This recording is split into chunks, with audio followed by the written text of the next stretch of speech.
विपक्ष का कभी ईवीएम हैक, कभी वोट चोरी का रोना। क्या बिहार में एसआईआर ने कांग्रेस को पहुंचाई गहरी चोट? क्या मुद्दे बनाना कांग्रेस को पड़ा भारी? राफेल के बाद एसआईआर का मुद्दा भी फुस निकला। क्या एसआईआर की वजह से गायब हो गए महंगाई, गरीबी और किसानों के मुद्दे? कांग्रेस के गलत मुद्दों का चयन क्या और 5 राज्यों में भी चखाएगा हार का स्वाद? नमस्कार, टीवी 24 नेटवर्क देख रहे हैं आप। मैं हूं आपके साथ शिखा मेहरोत्रा। बिहार में विपक्षी गठबंधन को मिली हार का ठीकरा कांग्रेस पर फोड़ा जा रहा है।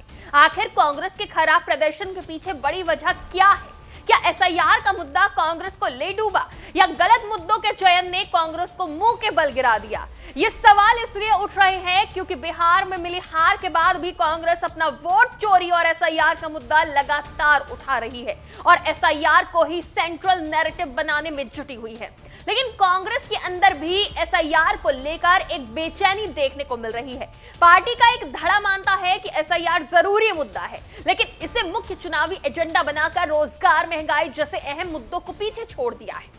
दूसरी तरफ राहुल गांधी के समर्थक कहते हैं कि अगर चुनाव ही फिक्स हो तो कोई भी मुद्दा लड़ने लायक नहीं बचता है। हर चुनाव के बाद विपक्ष वोट चोरी का मुद्दा उठाता है। बिहार ही नहीं, हरियाणा में भी वोट चोरी का मुद्दा जोर शोर से उठाया गया। बावजूद इसके बिहार में एनडीए 202 सीटों पर जीत हासिल करता है और विपक्ष 35 सीटों पर ही सिमट कर रह जाता है। इसके बाद कांग्रेस ये आरोप लगा रही है कि चुनाव आयोग पक्षपाती है। विपक्ष कह रहा है कि एसआईआर लोकतंत्र पर हमला है, वोट चोरी हुआ है। लेकिन क्या इन आरोपों का खामियाजा कांग्रेस को ही नहीं भुगतना पड़ रहा? आने वाले समय में 5 राज्यों में चुनाव है, जिसमें पश्चिम बंगाल, असम, केरल, तमिलनाडु और पुडुचेरी शामिल है, जहां पर भी कई स्थानीय मुद्दे हैं जिसे कांग्रेस उठा रही है। लेकिन अगर राहुल गांधी अड़े रहे, अपना एसआईआर का मुद्दा उठाते रहे और एसआईआर के भरोसे वो इन राज्यों को जीतने पर अड़े रहे, तो हो सकता है कि वहां पर भी बिहार जैसा परिणाम दोहरा जाए। बिहार चुनाव के पहले जिस तरह से राहुल गांधी ने एसआईआर का मुद्दा उठाया, एक के बाद एक, कभी एटम बॉम्ब तो कभी हाइड्रोजन बॉम्ब फोड़ते नजर आए। उस समय राहुल गांधी काफी आत्मविश्वास में नजर आ रहे थे, बार बार वोट चोरी का मुद्दा उठा रहे थे, कई सबूत पेश कर रहे थे, जनता को जगाने की कोशिश कर रहे थे और विपक्ष के पक्ष में वोट की अपील कर रहे थे। लेकिन शायद जनता ने इस मुद्दे को नकार दिया। भले ही राहुल गांधी ने आक्रामक तरीके से वोट चोरी का मुद्दा उठाया, बच्चे बच्चे की जुबान पर वोट चोरी का नारा चढ़ गया, लेकिन जो मूलभूत सुविधाएं होती हैं, जो हर राज्य में राजनीति को तय करती हैं, हर राज्य का मुद्दा होती हैं, उसके ऊपर एसआईआर भारी नहीं पड़ पाया। हमेशा की तरह बेरोजगारी, पलायन, महंगाई, विकास और किसान का मुद्दा जीत गया। राहुल गांधी को विश्वास था कि जिस तरह से लोकसभा चुनाव का संविधान खतरे में है मुद्दा बनाकर लोकसभा चुनाव में एनडीए को बड़ा झटका दिया, जिस तरह से बेहतर प्रदर्शन किया, वोट चोरी का मुद्दा उठाकर एक बार फिर नया नैरेटिव सेट किया जा सकता है। बिल्कुल लोकसभा चुनाव की तरह ही बिहार में भी प्रदर्शन किया जा सकता है। राहुल गांधी एसआईआर के जरिए बिहार में यही प्रदर्शन करना चाहते थे, लेकिन अब कांग्रेस को मंथन करने की जरूरत है कि क्या उनकी तरफ से सही मुद्दे उठाए जा रहे हैं, क्या वो जनता के दिल को छू रहे हैं, क्या कांग्रेस द्वारा उठाए जा रहे मुद्दे भारतीय जनता पार्टी पर हमलावर साबित हो पा रहे हैं। बिहार में मिली हार और एसआईआर जैसे मुद्दे पर मंथन करने के लिए कांग्रेस ने दिल्ली में बड़ी समीक्षा बैठक की। इसमें कांग्रेस अध्यक्ष मल्लिकार्जुन खड़गे, राहुल गांधी, केसी वेणुगोपाल और 12 राज्यों के नेताओं ने हिस्सा लिया। साफ था कि एसआईआर को लेकर लड़ाई तेज करनी है, वोटर लिस्ट में धांधली का आरोप दोहराना है और दिसंबर में बड़ी रैली का ऐलान करना है। बैठक के बाद कांग्रेस की प्रतिक्रिया सामने आई।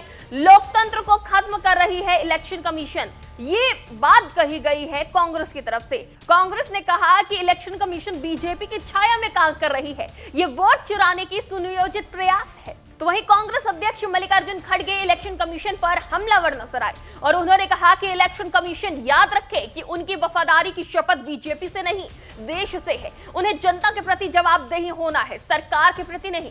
यानी साफ है कि एक बार फिर कांग्रेस इलेक्शन कमीशन को घेर रही है, वोट चोरी का आरोप लगा रही है। हर बार की तरह चुनाव हारने के बाद विपक्ष एक बार फिर वही वोट चोरी का रोना रो रहा है। लोकसभा चुनाव को अगर देखा जाए तो कांग्रेस ने उस दौरान संविधान के मुद्दे के साथ साथ महंगाई और किसानों के मुद्दे को भी खूब उठाया था, जिसका परिणाम भी सामने आया। केंद्र में एनडीए की सरकार बनी हो, लेकिन बहुमत के आंकड़े को पार करना भाजपा के लिए बहुत मुश्किल हो गया था। बैसाखी की सरकार बनी, तो क्या राज्यों की राजनीति के लिए कांग्रेस को नए मुद्दे की तलाश करने की जरूरत है? इससे पहले राहुल गांधी राफेल को मुद्दा बना चुके हैं। हर एक जगह, हर एक बयान में राहुल गांधी अपने राफेल का जिक्र करते नजर आते थे, बिल्कुल वैसे ही जैसे इस वक्त एसआईआर का मुद्दा वो उठा रहे हैं। लेकिन जब राफेल से बात नहीं बनी तो उन्होंने नए नए मुद्दे उठाए। तो कभी लोकतंत्र खतरे में है, वोट चोरी हो रहा है, ये मुद्दा उठाया। लेकिन वोट चोरी का मुद्दा क्या कारगर साबित हुआ है बिहार में? बिहार चुनाव ने साफ कर दिया है कि राहुल गांधी का एसआईआर का मुद्दा भी कारगर साबित नहीं हो रहा है। बावजूद इसके कांग्रेस अभी भी अपने वोट चोरी के मुद्दे पर अड़ी हुई है। बिहार चुनाव के परिणाम के 3 दिन बाद राहुल गांधी का बयान सामने आया था। उन्होंने कहा कि चुनाव शुरू से ही फेयर नहीं था, हम नतीजे की गहराई से समीक्षा करेंगे। लेकिन समीक्षा के बजाय वही मुद्दा फिर से सामने आ रहा है कि वोट चोरी हुआ है। एसआईआर को लेकर कांग्रेस सड़क पर उतरने के लिए तैयार है, लेकिन क्या ये मुद्दे कारगर साबित हो रहे हैं? एक बार फिर से यही सवाल उठ रहा है। 5 राज्यों में आने वाले समय में चुनाव है और ऐसे में ये देखना दिलचस्प होगा कि क्या इन राज्यों में जनता एसआईआर के मुद्दे पर वोट करती है या फिर कांग्रेस को अपने मुद्दे को सुधारने की जरूरत है, वैध मुद्दे पर, वैलिड मुद्दे पर बात करने की जरूरत है। देखना यह भी दिलचस्प होगा कि क्या राहुल गांधी सिर्फ और सिर्फ एसआईआर का मुद्दा आक्रामक तरीके से उठाते हैं या फिर वो अन्य मुद्दों पर भी बात करते हैं, जनता का ध्यान केंद्रित करते हैं, जनता से जुड़े मुद्दे उठाते हैं। आपकी क्या राय है? क्या एसआईआर का मुद्दा जो कांग्रेस की तरफ से उठाया जा रहा है, क्या ये सही है?